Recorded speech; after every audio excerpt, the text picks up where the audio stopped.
ಕನ್ನಡ ನಾಡು, ಇದು ಕನ್ನಡಿಗರ ನಾಡಿ ಮಿಡಿತ. ರಾಜ್ಯದಲ್ಲಿ ರೈತರನ್ನು ಅರೆಸ್ಟ್ ಮಾಡೋದು ಒಪ್ಪೋದಿಲ್ಲ. ರೈತರನ್ನು ಈ ಕೂಡಲೇ ಬಿಡುಗಡೆ ಮಾಡಿ.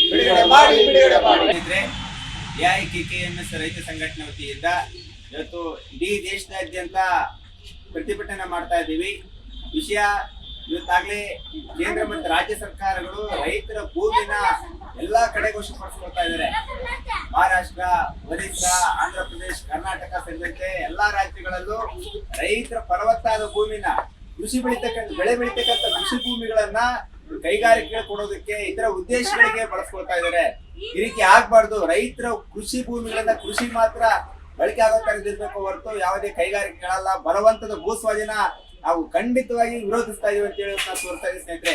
ಒರಿಸ್ಸಾ ರಾಜ್ಯದಲ್ಲಿ ಅಲ್ಲಿ ತಮ್ಮ ಭೂಮಿಗೋಸ್ಕರ ಹೋರಾಟ ಮಾಡ್ತಕ್ಕಂತ ರೈತ ನಾಯಕರನ್ನ ಸರ್ಕಾರ ಅರೆಸ್ಟ್ ಮಾಡಿದ್ದಾರೆ. ನಾಚಿಕೆ ಆಗ್ಬೇಕು ಅವರಿಗೆ.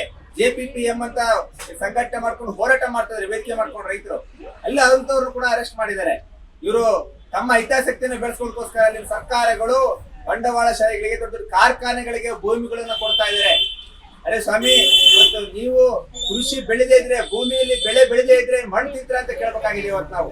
ಹಾಗಾಗಿ ಈ ದೇಶವ್ಯಾಪಿ ಯಾವುದೇ ರಾಜ್ಯದಲ್ಲಿ ಆಗ್ಲಿ ಎಲ್ಲೇ ಆಗ್ಲಿ ರೈತರಿಗೆ ಅನ್ಯಾಯ ಇದ್ರೆ ಎಐಕೆಕೆಎಂಎಸ್ ರೈತ ಸಂಘಟನೆ ಅಂತ ಅನ್ಯಾಯ ಆಗಿರ್ತಕ್ಕಂಥವ್ರ ಪರವಾಗಿ ನಿಂತ್ಕೊಂಡು ನಾವು ಧ್ವನಿ ಎತ್ತಿತೀವಿ ಅಂತ ಹೇಳಕ್ ಇಷ್ಟಪಡ್ತಾ ಇದೀವಿ. ದೇಶದ ಜನ, ಕರ್ನಾಟಕದ ಜನತೆ ಕೂಡ ಈ ನಿಟ್ಟಿನಲ್ಲಿ ಈ ರೈತರು ಹೋರಾಟ ಜೊತೆಗೆ ನಿಂತ್ಕೊಳ್ಬೇಕಂತ ನಿಮ್ಮಲ್ಲಿ ಮನವಿ ಮಾಡ್ಕೊಳ್ತಾ ಇದೀವಿ. ಮುರಳಿ ರಾಜ, ಎಐಕೆಕೆಎಂಎಸ್ ಜಿಲ್ಲಾ ಕಾರ್ಯದರ್ಶಿ. ಮಾಡಿಕೊಳ್ಳಲು ಕೂಡಲೇ ಪಕ್ಕದಲ್ಲಿ ಕಾಣುವ ಬೆಲ್ ಐಕಾನ್ ಕ್ಲಿಕ್ ಮಾಡಿ ನೋಟಿಫಿಕೇಶನ್ ಪಡೆಯಿರಿ.